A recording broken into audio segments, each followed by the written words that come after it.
दोस्तों, बेबाक खबरों के लिए अभी सब्सक्राइब कीजिए हेडलाइंस इंडिया और इस बेल आइकन को दबाकर खबरें पाएं सबसे पहले। नमस्कार, आप देख रहे हैं हेडलाइंस इंडिया। मैं हूं सचिन वर्मा। देश में आने वाले जुलाई को राष्ट्रपति चुनाव होना है।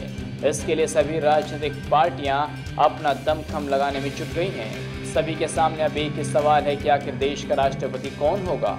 आए दिन राष्ट्रपति पद के लिए कोई ना कोई नाम सामने आ रहा है, लेकिन अब खबर आ रही है कि बीजेपी ने अब राष्ट्रपति पद के लिए अपने पत्ते खोल दिए हैं। बीजेपी और संघ की ओर से एक ऐसे नेता का नाम सामने आया है जिससे कांग्रेस के साथ पूरे विपक्ष की परेशानियां बढ़ गई हैं। बताया जा रहा है कि बीजेपी राष्ट्रपति चुनाव में कोई कोर कसर बाकी नहीं रखना चाहती है। पार्टी देश के सर्वोच्च पद पर अपने ही किसी बड़े नेता को बिठाना चाहती है। वहीं दूसरी ओर विपक्ष अपने नेता को राष्ट्रपति की सीट पर बिठाने की कोशिशों में जुटा हुआ है। विपक्ष की ओर से अब तक कई नाम सामने आ चुके हैं। विपक्ष की ओर से राष्ट्रपति पद के लिए जिन नामों पर चर्चा चल रही है उनमें जेडीयू अध्यक्ष शरद यादव का नाम सबसे आगे है। वहीं एनसीपी अध्यक्ष शरद पवार का नाम भी विपक्ष की ओर से चल रहा है। हालांकि बाद में शरद पवार ने खुद अपना नाम रेस से वापस ले लिया है। बीजेपी की बात करें तो बीजेपी की ओर से कई नामों पर चर्चा हो चुकी है। इनमें आरएसएस प्रमुख मोहन भागवत का नाम भी शामिल है।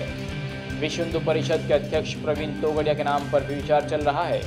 हालांकि भागवत ने अपना नाम राष्ट्रपति पद के उम्मीदवार की रेस से बाहर बताया है, लेकिन अब बीजेपी और संघ की ओर से जिस नाम पर मोहर लगी है उसके बाद कांग्रेस समेत पूरे विपक्ष के होश उड़ गए हैं। बताया जा रहा है कि संघ इस बार राष्ट्रपति चुनाव में लाल कृष्ण आडवाणी को राष्ट्रपति उम्मीदवार बनाने पर विचार कर रहा है।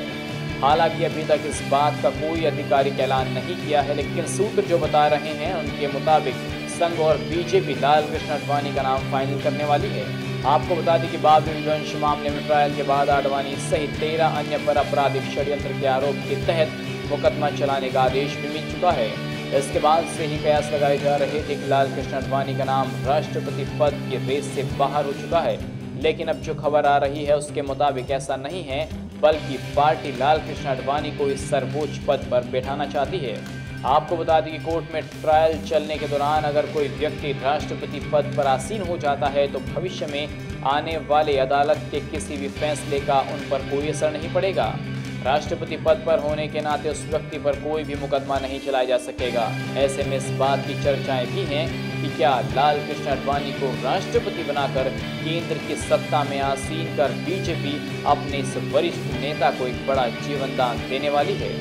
ऐसे में देखना होगा कि जब चुनाव आएंगे तो बीजेपी किस नाम पर मुहर लगाती है।